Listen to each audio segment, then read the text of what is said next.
have been waiting all winter, but the time has finally come. The 2010 IZOD IndyCar Series kicks off tomorrow with the Sao Paulo Indy 300 on Versus. A very racy 2.6-mile 11-turn street circuit has been built in Sao Paulo, the third largest city in the world. But one section of the track is a little slippery, and so there will be no qualifying today. It has been postponed until tomorrow. The track right now is open for practice because despite one section that is slippery, the drivers are getting needed seat time and learning about their cars and other sections of the racetrack. Now, the area of track in question is right at the start-finish line as the cars come over turn number 11. They come onto a patch of concrete that has proven to be very, very slippy and given the drivers, many of the drivers, some problems today. And there it is right there. There's that concrete section that you're talking about. And it's just like driving on ice. These drivers, we've been watching, they try to give the car some throttle, and it just doesn't take. They can't put that speed to the racetrack. And earlier today, you could see how slippery it was. Tony Kanaan weaving back and forth. This wasn't to warm the tires. This was trying to just go straight. Dario Franchitti gets something onto his tires and can't even make the next corner. And now let's get on board with Helio Castroneves. Just now watch his hands as he's on this section. Look at it. It's just moving back and forth like he's dancing. You know, we know he knows how to dance, so that's a good thing. He didn't end up in the wall. But you can't race like this when you just can't put the power down in a safe manner. And his teammate, Ryan Briscoe, certainly has a lot of experience as well. But check this out. Whoop, little slip here, little slip there. Get another gear. I'm looking good. Oh, maybe I'm not. Okay, we're still good. I got it. Oh, no, I don't have it. Oh. And he makes slight contact with the wall. And that was it until he made it back. And you said get a gear. He's in fourth and fifth gear doing that. And look at that. He's like, I got it. I'm going with throttle. Oh, no, I don't. And around it goes. And just a little tap of the wall. We should explain the reason it is so slippery. It was painted for the Carnival. They removed the paint, but when the paint has been removed, now it's ultra slick. Jack? Yeah, and I've come down where the Sambadrome is, and I'm going to explain to you a little bit about what you were talking about. Take a look at the concrete down here.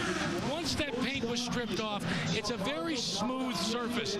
Now, back in the United States, there are racetracks that have been built to concrete because that adds more traction. But what they do is they actually put tiny little grooves, like sawing across this smooth surface. That's not the case down here in Brazil. And what has happened, because it's on a straightaway and it's more than a half-mile long, the issue is you don't lay any rubber down.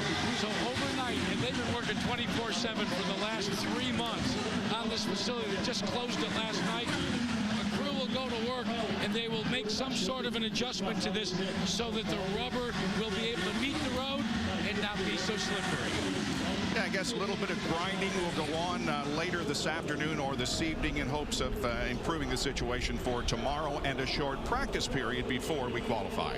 And I would think once they grind this section, this is that same area, the Sambadrome area, which is part of the Carnival. That's where those permanent grandstands are, as they have the Carnival go right through that section. But I would think, whoa, a little blow through the chicane there by Simona. But that grinding should give it enough grip, because remember, they're not turning in that section. They're in a straight line, so you would think we'd be able to put power down. We're watching Takuma Sato here in the lead car and Simona Di Silvestro in the second car. Now, the times you're seeing at the top of your screen are this session only. Scott Dixon has been the fastest of all with a time of 1:31.7 and a speed of 99.483 miles an hour. Tony Kanaan was second on the speed chart in the combined practices today.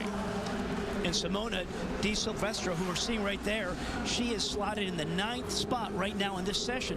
But Jan, we were talking how impressed we were by her. She was 13th in the practice this morning, and then I think 12th in another one. So she hasn't made any mistakes and is looking very strong. And the reason everyone is out here, and you can see almost all the cars are going to take part in this practice. Sure. Oh, whoops. And that's on the slippery section. Wow. That's KV Racing, and it looks black. If it's black, that would be Mario Moraes. Yep. I think you're spot on that. A late entry. Didn't have a deal. A few weeks ago, we spoke to him at Barber Motorsports Park. He's walking around in his street clothes saying, I've got nothing. He's got something to drive now, but he has rubbed the wall. Yeah, and it's just that right side. I mean, it doesn't look like he's got any body work, but obviously we can see where the wheel's exposed there. There's no rubber on it. That's tough when you have to... You've got to write your report, Mario Moraes' case here, saying that, you know, I crashed on the straightaway, but he's in good company. You had Will Power. You had actually two ladies. You had Milka Duno as well as Anna Beatrice. Yep. And Danica spun during one of the practices today, so really Simone is the only one of the 4 female drivers who has not had a problem on the racetrack. The whole Matro safety team is at the back end of Moraes' car, and here is another look at it. Right, great touch. Tight job. Oh, I got it. Oh, no. Man. Wow. That was early. He didn't have one catch and then lost. He lost it the first time. And that was a function of coming through that right-hander. I think that maybe is turn 6, right where you merge with the pits from what we've ID'd so far of this racetrack. But he was just trying to put power down. The car was coming around and across the track. It shot him, and he tagged the right side. There, of course, quite a bit of anticipation and excitement about this race because so many of the IndyCar Series drivers are from Brazil and many from this specific area of that country. There is Helio Castroneves' car. He, of course, is one of the real favorites and fan favorites here at this facility in this country. Helio Castroneves ready to go in tomorrow's race. Brazil is definitely, there is so many things, special things. You know, last time we were racing there, IndyCar was 2001. And now, coming back to the streets of São Paulo, the place that I actually start racing, and having my family, my friends there, giving the opportunity for the Brazilian fans to see what the American fans are able to see all the time. I can't wait. I just can't wait to be on the race, first of season and in Brazil.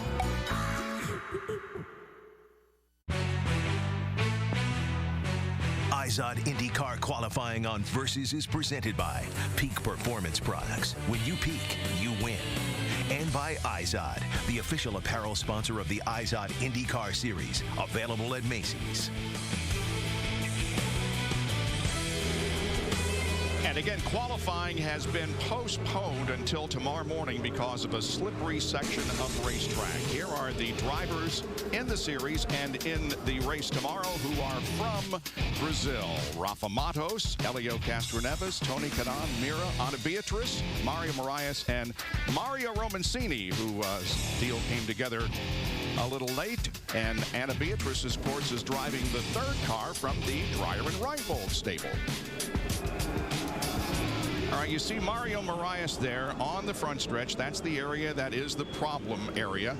They're getting his car off of the surface, so we'll be delayed just a little bit here as Tony Kanaan and others wait on pit lane. You can look at Kanaan, that funky looking system there sitting up on his dashboard that's kind of aiming right at him. What that is just a little bit of it's a fan. It's not putting any cooling through there, but you'd be amazed when you sit in that cockpit and you don't have any wind blowing around you and you got that temperature there. Just by having a little air blowing on you, it feels like some really nice AC.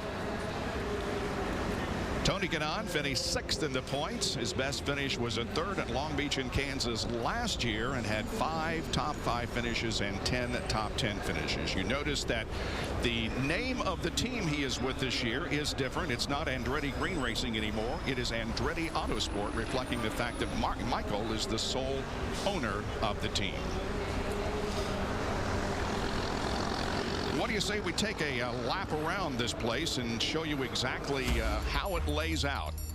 Well, of course, you talked about earlier being the 3rd largest city in the world, and you can see that, and right in the middle of it, you have the layout on city streets. Now, over 2 miles of this has been repaved of the 2.6. There's still quite a few bumps, and I call these rhythm sections, that 1, 2, 3, 4.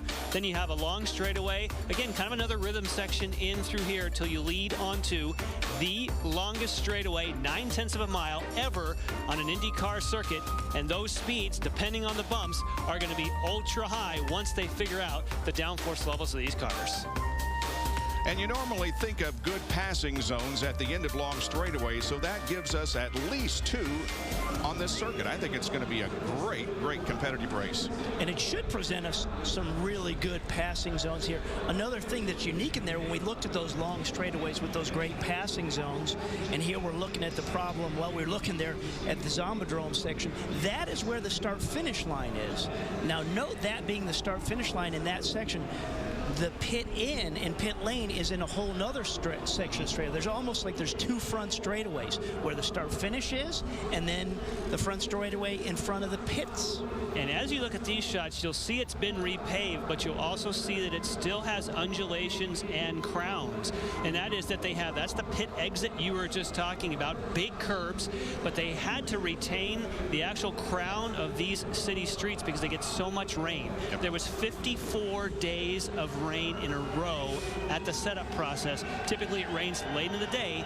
The idea behind having the race start early tomorrow. All right, we go way back in the history of the IZOD IndyCar Series, taking a look at some of the winners in inaugural races. Buzz Calkins won the very first race. Remember that, Robbie? I was there. I know you were. You bet. Richie Hearn won at Las Vegas when they visited there for the first time. Ari Lyondike, 97. We all remember what happened at that race. Buddy Lazier won a couple, both in Charlotte and in Kentucky in 97 and in 2000. And we go clear down to 2007 when the series first visited Iowa. Dario Franchitti was the winner in that event. So who will it be tomorrow? Well, we got 24 drivers that will be going for the checkered flag tomorrow. Really great field of cars that have assembled for this opener of the 2010 series. There's TK. Looks like that he is getting ready to go back out there. Hopefully practice is going to resume in just a moment. TK is another one of those drivers from the country of Brazil, hoping to do very, very well in front of the hometown crowd. If you think about it, it's a country that, you know, we were considered as a third world, and we're growing, and we got the Olympics and we got the World Cup in a few years. So that's awesome. Here in America, I love to be here because I still have Americans that cheer up for me, for Elio, for Vitor, for Rafa, for all the Brazilians. Over there, the Americans won't get any sympathy. I mean, they're going to be all for the Brazilians. And maybe they see a Brazilian win. I think as a country that got very famous for the race car drivers and got all the joy for all the poverty that we have there. When Emerson was winning and Elio and myself, that was the joy of their day, of their weekend. So I hope they can see what IndyCar is all about. Dario has enough fuel. He could be the champ. Dixon, 8 laps to go. Oh, this is an agonizing, slow journey down pit lane for a splash of fuel. And here comes Briscoe. He has done all he can to win the championship, but he lacks fuel to go to the finish. And what a championship that's played out here this afternoon. Dario Franchitti wins the Firestone Indy 300 and is the champion for 2009. Great job to everybody. 8 points separated the drivers going into the final race. The margin was 11 at the end of the race.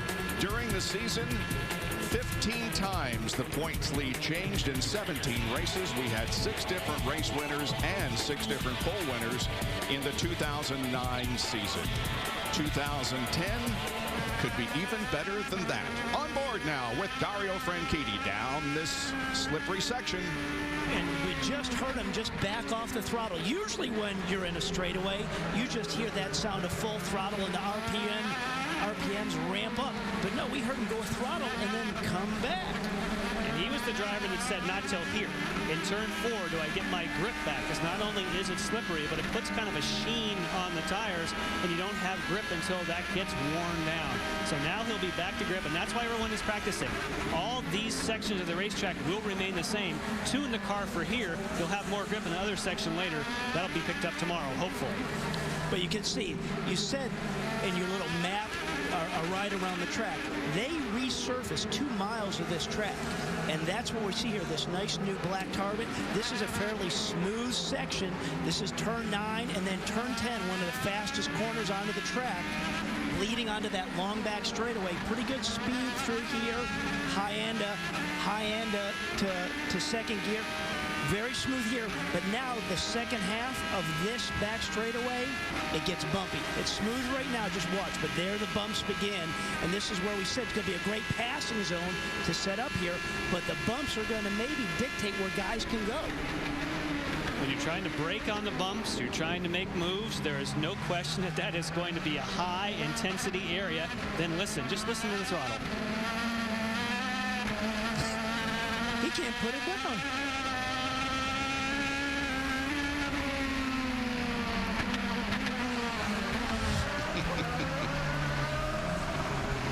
Coming up on Milka Duno and passing her, coming out of turn number 2. Now here is the entrance to the pits, right there. In fact, he's going to use the entrance to the pits. And there is the line for the pit lane speed where those yellow barriers are, 60 miles an hour. So he can run it hard all the way to that point. Then you got to be at 60 miles an hour. As you can see, Will Power has moved up to the top of the speed chart. In this practice session, we are not qualifying. Qualifying has been postponed until tomorrow because of the slippery area of the racetrack. And even the qualifying's been postponed to tomorrow, and you have that one section that they're going to grind and make hopefully a whole lot better. You still can get out there and learn about the rest of this racetrack. It's just that one section, that straightaway. So that's what they're focusing on doing. And the big trade-off here is you want downforce to be able to make all these slow corners, but you don't want downforce because it creates drag and makes you go slow down the straightaway. That is the big gamble. We talked about Will Power being the fastest. Now he's going to get a few tuning tips on pit road. So, Will Power at the top of the charts. It was funny, Will obviously had that big incident, and Finian broke his back. He's back. He's 100%. But you still, as a driver, back in this back part of your head, you're like, hey, do I still have what it takes after that? Am I going to be fast when he comes back? Well, he answered that question at the open test we had at Barber Motorsports Park a couple weeks ago and went right to the top of the chart. So you want to talk about reassuring a driver, just like, okay, nothing's changed. I'm still the guy. I can deliver for Roger Penske in the position they put me in. It's the first time that Roger Penske has run a 3-car team since 1994. And the drivers then were Emerson Fittipaldi. Yep. And Paul Tracy. Good. And Al Jr. Very good. M.O. Tracy and Al Jr. Phew, passed the first test of the year. That could be a struggle for me. The first on-air test. Yeah, right. You failed a few of the other ones earlier, but we won't mention those. do you want me to call you out right now? No. Okay. Okay, boys, now don't. Now, you saw in Will Power's stats that it's fair to call him, in a way, a street circuit specialist. I mean, he's fast everywhere, but he loves street circuits. His claim to fame was what he did down under in Australia on those street circuits, and then what he's done in Long Beach is where he got a pole as well. So there's no question. He won in Edmonton, which is not a street circuit per se, but very bumpy like it is here. I remember watching Will in Australia, and he was absolutely brilliant in terms of the speed that he could put down. If he needed to go 2 more tenths, it seems as though he could go out and get it. This is Milka Duno, and she has switched over to the Dale Coyne team this year. And whoa, Elio was a little bit bouncing wiggly around into turn 1. Man. That's because the end of the slippery concrete is at the approach of that corner. So you're taking it easy, Then you try to go for some late braking, and he decides, I'm going to head to the pits because that was a bit too squirrely for me. Yeah, that was a purposeful move. Kind of the way all of a sudden he dove. I know. He dove off our screen. It's like, oh, no. He meant to do that. We should warn our viewers about that. If you see somebody turn right very quickly, they're probably entering the pits. You can hear the popping or kind of the pneumatic noise there of just, and all that is being on the rev limiter and keeping the car at 60 miles an hour. This gal's been kind of busy since the 1st of February. Danica Patrick, of course, back in the IZOD IndyCar Series, where she is a regular for Andretti Autosport.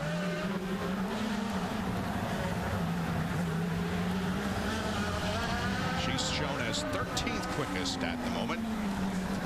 You know, it's going to be interesting to watch her progress through this year and just see how easy it is for her to switch back from being one mindset with the NASCAR car and the mindset of Indy cars.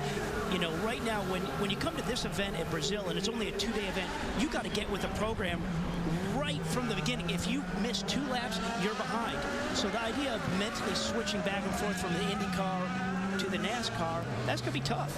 She did say, though, that her experience when she got back into this car, it was only a couple of laps. So, yes, maybe 2 laps gets you behind in some degree, but she said essentially a lap or 2, and essentially the memory is cleared, and you're right back like riding a bike.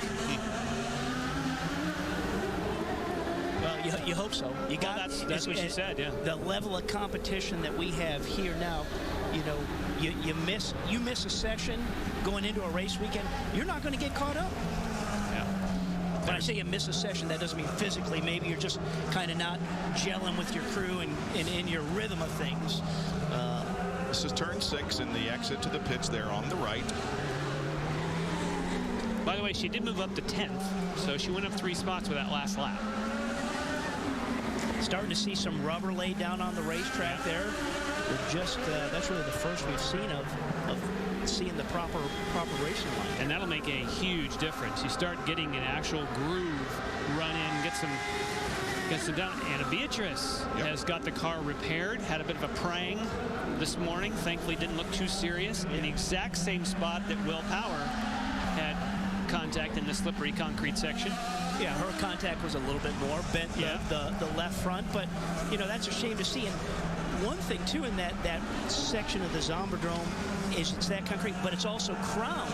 So when you're on the left side or the right side of it, it pushes you into that wall. You know, the wheel spin kind of push you and turn you right into that. So it's a tough deal. But this is Anna's debut in an Indy car. Absolutely a fierce competitor in the Indy Lights Series. She won there, and I remember calling the race with you, Bob, for St. Pete. If you remember back in St. Pete, we're like, whoa, Anna was leading the race, and she got taken out by Antonucci going into turn 1, and she had him covered, but he just rooted her. But that was the first time I said, hey, this girl's got it. She's got the skills. Ipiranga on the side of the car, on the side pod. That is an oil company in Brazil. Yep.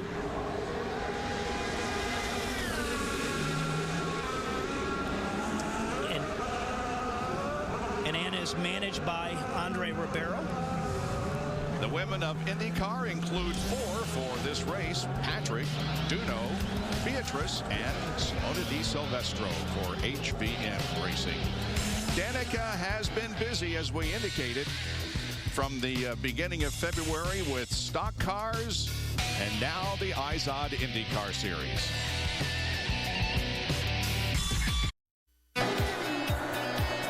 A performance by Justin Wilson here at famous Watkins Glen. The pack behind him can do nothing except watch and marvel. It's a 2nd win in the series. First for Dale Coyne. Great, you dominated all day, Justin. Thanks, guys. That's incredible. Thank you. A win for David against Goliath. Yeah, it's great. You know, to think at the start of the year I didn't think I was going to be driving, and here we are in victory lane. A dream long awaited. A dream fulfilled. 2nd win for Justin. Dale waited more than 2 decades for his first win. 6 different drivers won last year with the Target Chip Ganassi drivers, Dixon and Franchitti, winning 5 apiece. On board with Justin, he has the same sponsor, but he's driving this year for Dreyer and Reinbold Racing. And we get more from Jackaroo. You know, fellas, remember, Justin Wilson is the tallest driver in IZOD IndyCar competition. And consider this fact, as dicey as this racetrack, and I throw this out to both Jan and Robbie, the way he sits in the car really isn't that comfortable. But you know, sometimes when you're not in a comfortable position, you're really on the knife's edge. As difficult and demanding as this racetrack is, that may give Justin Wilson at least a teeny tiny mental edge, because he's already on that edge. Well, Jack, You know, from my perspective here, if you think that gives Justin Wilson a little bit of an edge, I'm with you 100%. That's because he's driving Robbie's car, of course. But the idea of being a tall driver is that in order to get your head low enough, like Jack was talking about, you have to have your knees bent a lot. You have to force your bottom as far down in the car as you can to try and get the aerodynamics where they need to be. And then the reason you're not comfortable is your knees are banging up against the underside of that. The cars are much bigger than they used to be. They're way more comfortable and safer, and there's no sharp appendages like there have been in the past. But the knees do really rattle around when you have a circuit that's this bumpy. But when this is your passion, this is what you want to do. Oh, yeah, you want to drive Indy cars. You got give and take. So this is what he's had to deal with his whole career. Yeah. This is leading on to that long straightaway, just under a mile long. It's smooth right here, but just as we stay on board, you'll see where it starts to get a little bumpy. Right at the end of that, right there, right at the end of that fence. There's a little break on the left. Exactly. That's where that first bump starts. Will Power is almost a half-second faster than Scott Dixon was in the morning practice session. So, and there's it. When you come to the end of that back straightaway, that's where the transition is. You turn in for the apex at turn 11, and oh, look at the skating going on here. But that's where that transition is from the tarmac to the concrete. Sadeki Muto. Justin, this is just practice. Yeah. Getting after it. We don't need to lay it down yet. You know, sometimes when you push, though, when you push is when you have full concentration. In my mind, sometimes you make more mistakes when you back off. If you push the way you always push, to me, you're sharper and you make less mistakes. Look at that. This is the first show. I agree with you 100%. Not the first show. Mark that, would you? Well, we agree on of the year, yes. That's what I'm saying. Yes. So, okay. How good is that? 2009, a good year for Justin. Finished 9th in the point standings with the win at Watkins Glen and 7 top 10 finishes. He went to P4, by the way, as 4th. He was getting after it. He's 4th on the list. Yeah. And he was, I believe, 5th fastest at Barber Motorsports Park, Birmingham. But remember when we just saw that, where he tripped the start-finish line was on that concrete. So that is where the timing line stopped, and then he came into the pit. So it was that lap that we were on the camera with him, and we were saying, hey, you're kind of getting racy there. Well, that's right in the same place that you tripped the timing line that put him up to P4. If you're just joining us, we were supposed to be qualifying for the Sao Paulo Indy 300. However, qualifying has been postponed until tomorrow morning. There is a section of racetrack that is very slippery, and right there it is, coming off turn 11, and the area right at the start-finish line, and we apologize for any picture breakup. That is not our problem, coming from Brazil. So the practice is going on now, or is just about to wrap up, and qualifying will be held tomorrow prior to the start of the race. We will be with you, however, live for the Sao Paulo Indy 300 beginning at 11:30 tomorrow morning Eastern Time. Now, don't forget to set your clocks up, those of you who will observe daylight time. We'll be on at 11:30 Eastern Time tomorrow morning with live Flag to Fly coverage here on Versus.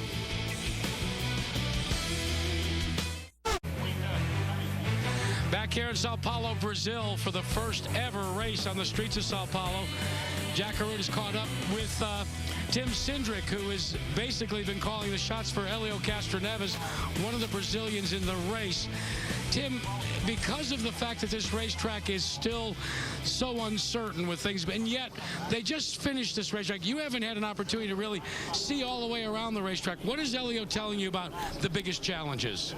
Yeah, obviously tomorrow is going to be something different than what we've ever experienced, but obviously we're having trouble with traction coming out of the last turn and coming down the front straightaway, and then there's the transition from the concrete to the asphalt, the braking zone of front straight.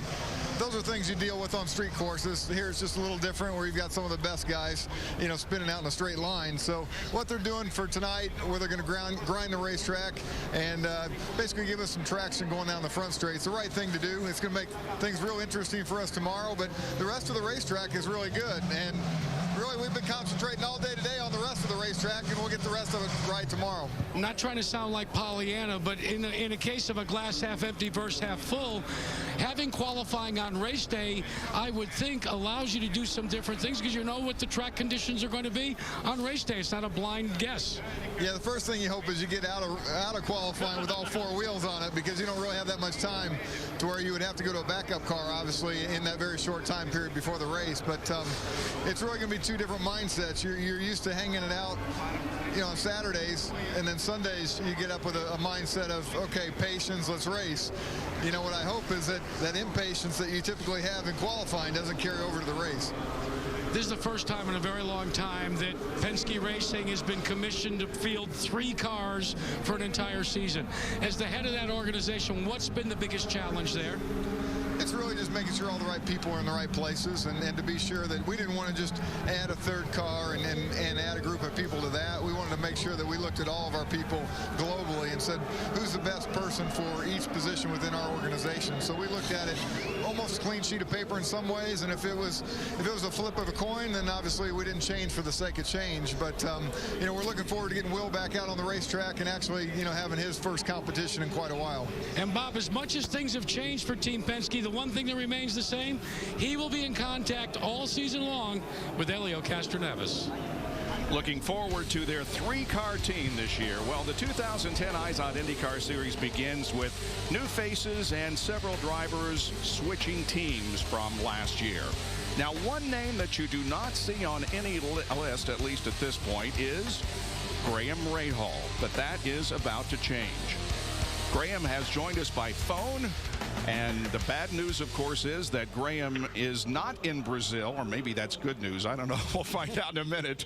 But, Graham, tell us what you got going for the races coming up here in the next couple of months. Well, absolutely. Thanks for having me. Well, as we just announced, I'm going to join the Dollar General Sarah Fisher Racing Group for St. Petersburg and Barber. And so obviously very much so looking forward to that. And obviously St. Petersburg is a place that's been really good to me in the past. So I hope that carries on. And beyond that, well, we've got a lot of things that we're working on. Nothing I can comment on yet, but there are a lot of balls up in the air, and as we all know, one's going to drop, but it's just a matter of time.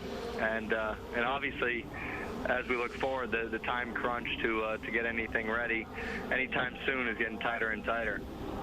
Hey, Graham, Robbie Buell here. First off, real happy to see that you're going to be in a car in St. Pete with Sarah Fisher in the Dollar General car. Are you going to have an opportunity to do some testing and kind of get to know the guys behind the scenes there at that team before you show up at St. Pete? Yeah, absolutely. Actually, I think we're going to do some testing at the end of next week, which will be good. And I've spent a few days at the shop over the last week, and it's a great group of guys. And I think what Sarah has done there it's very impressive. And I think when they first called me to ask if I wanted to be a part of it, I wanted to go see the shop, and when I saw the shop, that's really what sold me on it. So it's a very impressive group, and I think that we're going to find out obviously when we go testing to see how competitive we'll be. But I think everybody's cautiously optimistic. They've done a lot of hard work over the winter to get the cars prepared, obviously both for St. Pete Barber, but also the oval races that Sarah and Jay will contest later in the year. So. Yeah, I mean, we're gonna go run. We're gonna see how it all plays out. But I think, like I said, I think we're optimistic as to what's to come. And Graham, it's Jan. Your thoughts on what you're seeing in Brazil with getting wheel spin on concrete in 5th gear and people with lots of experience crashing on a straightaway. It looks like it's a big challenge. Yeah. Actually, I got a text message from someone just a minute ago saying, "Hey, if you missed one race, you're lucky this is it." But of course, it kills me more than anything to sit here at home, and I don't think that I'd much rather be there struggling than sitting here. I know that, and it does look like it's. I guess the front straight, right? The concrete has been the real issue, and actually I was just watching the video online, but it's it's a shame that it turned out that way. But, you know, as I said, I'd much rather be in their seats than where I'm at right now.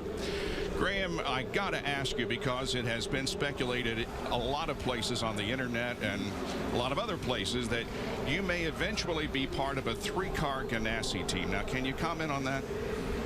I mean, I can't. I'd prefer not to comment on it right now. Fine. You know, we are working on a lot of things. A lot. There's been a lot of rumors about Ray Hall Letterman getting back in it, about Ganassi, Newman Haas. I mean, there's been a lot of rumors, and I can't comment really on anything. All I can say is that, unfortunately, we've been put in an unexpected position this year.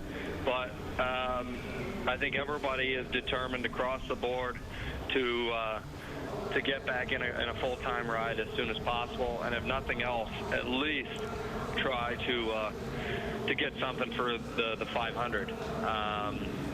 But obviously, it'd be a dream come true to drive for Chip and the entire group. I mean, it's the record speaks for itself. So I don't know. We'll see what's to come. You know, we're working, as I said, working extremely hard. I'm just hoping that one of those balls that I referred to is going to drop sooner rather than later. Well, we hope that's the case. So you have told us, Graham, that it's horrible to sit and watch this race and not be in Brazil. So with watching this race, do you watch it? Do you TiVo it? If you watch it, do you sit back on your couch with your feet up? Do you have people around? Do you want to watch it in a closed room by yourself? How do you approach it? Well, we're going to find out soon. I'm not exactly sure because I've never been in this spot, but you know, certainly I'll have it on at my house tomorrow, and you know, I'm sure that it's going to be tough to see the green flag drop, but you know, on the season without being there. Obviously, I'm going to watch it live. I know that. I want to see it. You know, I want to see what happens. And sit back and think of all the scenarios that could have been, you know. So that's how it works. I don't know any other way to do it, and obviously try to, as I said, you know, really we're determined to get things going. So there are a lot of thoughts that are going through my head at this point, and I'm sure as the race starts tomorrow, you know, things will speed up even more. Graham, I speak as a race fan here, and I'm sure I speak for millions of race fans. We wish you the best of luck and hope that you are in a full-time ride very, very soon. Thanks for joining us. Absolutely. Thank you. All right. When we come back, we'll go in studio here, talk to Robbie and Jan about the chassis situation and the new one that will be coming along in 2012.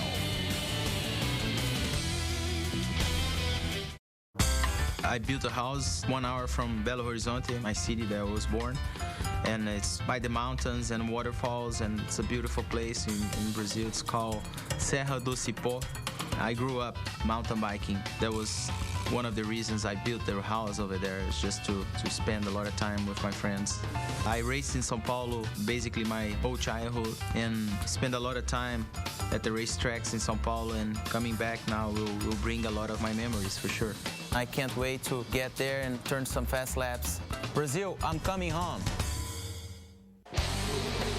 Rafael Matos, one of the Brazilian drivers, hoping to do well tomorrow in the Sao Paulo Indy 300, the opener of the 2010 IZOD IndyCar Series. Quiet pit road right now. Practice session has just concluded. Again, no qualifying today. It has been postponed until tomorrow because of the slippery section of racetrack. They're going to work on it overnight and hopefully have it ready for qualifying tomorrow morning and then the race.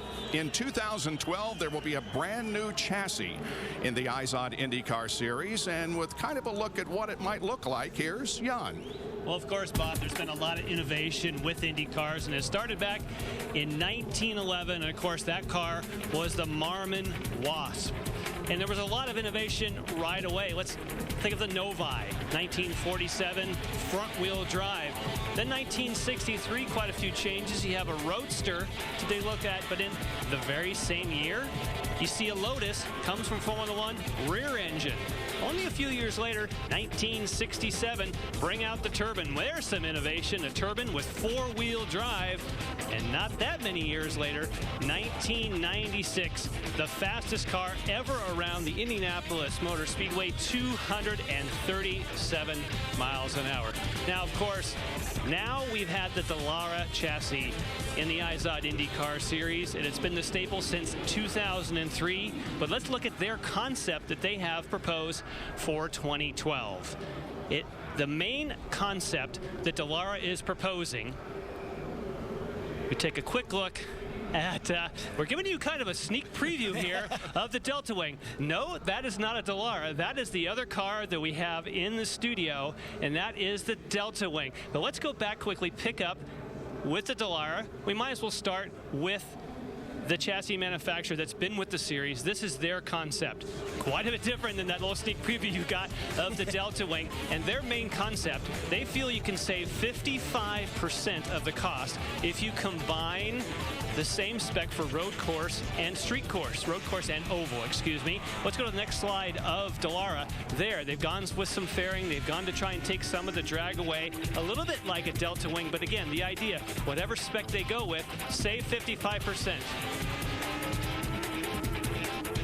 We're going to take a quick break because we're going to have an update from Brazil. So we'll get it back to Bob and live TV from the studio.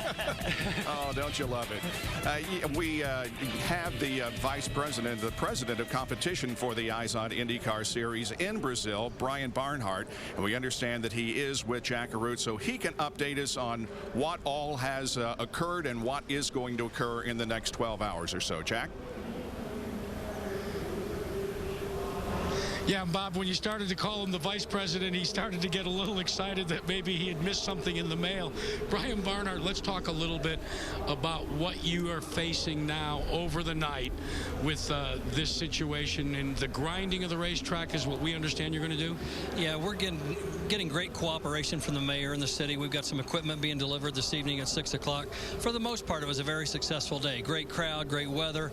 We had an unanticipated situation develop on the racetrack with a concrete section that just simply didn't have any grip and got worse as the day went on. So instead of trying to make the guys go out there in an unsafe situation, giving it 110% in qualifying, we swapped and gave them a practice session, let them back off through that area, and we're going to qualify tomorrow morning after we grind the track this evening. Grinding is really what's so important because of this road course and the fact, unlike, let's say, when you run the Rumble at Fort Wayne indoors on concrete, where you can add Coke syrup to add the grip, if the weather forecast, which is a little iffy tomorrow, if it rains, then we're in a double mess of hurt. Yeah, we certainly don't want to go down that route. And I think the best way to go is certainly grinding. It'll provide the best surface for an exciting qualifying session tomorrow morning, and then the best race conditions as well tomorrow afternoon. Brian, thanks so much for at least taking a little time. And we're going to call in the driver of the Target Chip Ganassi team, Scott Dixon. Well, Dixie, did you have fun slipping and sliding away down there where they have the Carnival every year? It definitely made it exciting. You know, I think I was one of the lucky ones that didn't sort of come into contact with the wall. Not in that section. I hit the wall in turn 10, or at 11. But you know, it's definitely a track with a lot of character. You know, it's difficult. The track's very slippery. It's got different parts everywhere, and very hard to put a lap together. So, you know, for a driver, everybody's in the same boat. The track's the same for everybody. So, you know, for me, I didn't care whether we got rid of qualifying or we just went with it. Let's assume that the grinding at least takes the sheen off the concrete, and let's talk about this course itself. You're longer down a back straightaway than turns 1, the short shirt, turn 2, and the backstretch at the Indianapolis Motor Speedway. What is it like to have to go all the way up to almost 200 miles an hour and then in 400 feet downshift for a 180-degree turn? Yeah, you know, if it was typical of a nice flat straight like we have at Indianapolis, that would, you know, be a little easier. At the moment, it's very bumpy. You know, the car's moving around and you know, things like that. So it's very different from that place, but it's a lot of fun. You know, I think, and more importantly, it's going to add to racing. You know, you can actually slipstream. I did it in practice. You can get close to people. You can then outbrake them into the last hairpin, and that's throughout the circuit. You know, I think a long straight with a big braking zone is what we need to pass. So, you know, on that standpoint, and everybody here in Brazil, I think, for getting the circuit ready in such short amount of time. Have done a hell of a job. All right, here's the $64 million question. Tomorrow afternoon, if you are out front, do you want to be in first or in second going into that long back straightaway on the last lap? You always want to be first, so I want to get enough space between 5, 6, 7, 8, so I don't have to worry in the back straight. Well, there you go. You got a strategy for tomorrow, Bob. Scott Dixon with Jack Arute in Sao Paulo, Brazil. We're going to take a break, and Jan will pick up on his thoughts concerning possible chassis in the 2012 IZOD IndyCar Series when we return. IZOD IndyCar qualifying on Versus is presented by Peak Performance Products. When you peak, you win. No qualifying today in Sao Paulo because of a slippery section of the racetrack that will be worked on overnight. They will qualify tomorrow morning and then race in the afternoon. Jack Arute is in Brazil. Jan and Robbie and I are in studio. And Jan was talking a few minutes ago before we went to Brazil for a couple of interviews about the possible 2012 chassis. We talked about Dallara. Now let's talk about Lola. Well, Lola would be the next challenger as far as what they have proposed. That is the look that they have proposed, at least one of them. They have said, let's use the same chassis for Indy Lights and IndyCar. And then, hey, what about this idea? Take two different body packages and put it on the same chassis. So you can have two different body styles, but essentially the exact same chassis. So two completely different looks for Lola. Now, for Swift, they have gone with, these are the other two views of the Lola. That's the very same car. They look different, but the very same body package. Let's take a quick Swift forward, switch to Swift. Look at those fairings. The idea is to try and keep from the wheels from interlocking, and those lights, those are little thin plastic panels that can illuminate to show gear position. It can also show fuel position. Great idea there. Then there's BAT, and that stands for Bruce Ashmore, Alan Mertens, and Tim Wardrop. They are some new challengers that have come in. That is their concept view. They say we're going to talk to Dr. Terry Trammell about safety, and they're trying to work on aerodynamics. Now here is the Delta Wing. You got a good look at that already. This is the only full-size, it's not a running model, but it's a full-size mock-up of the Delta Wing, completely different. If you say the others were evolutionary, this is revolutionary. And Robbie, one of the cool things they're talking about with this is open source for the parts and pieces. You're right, and open source is just one of the concepts they've come up with this. And real quick, what open source is all about, it's something that we all thrive on in this today's age. We want information now, and open source would put the design of this car out there on the internet for everybody to see. And if somebody wanted to make something better, they could. So it could go out to the universities to make something better, as long as the board approved that design. I love the concept of it, with the Delta Wing concept or not. And you know, I've seen pictures of this Delta Wing, but it is pretty awesome just to be here sitting next to it. It is an absolutely incredibly looking innovation, shall we say, in IndyCar racing. Well, coming up next, the countdown to UFC. Be sure to tune in tomorrow for the Sao Paulo Indy 300 at 11:30 a.m. Eastern Time. For more information on the IZOD IndyCar Series, go to versus.com. We'll see you tomorrow at 11:30 a.m. from the streets of Sao Paulo, Brazil.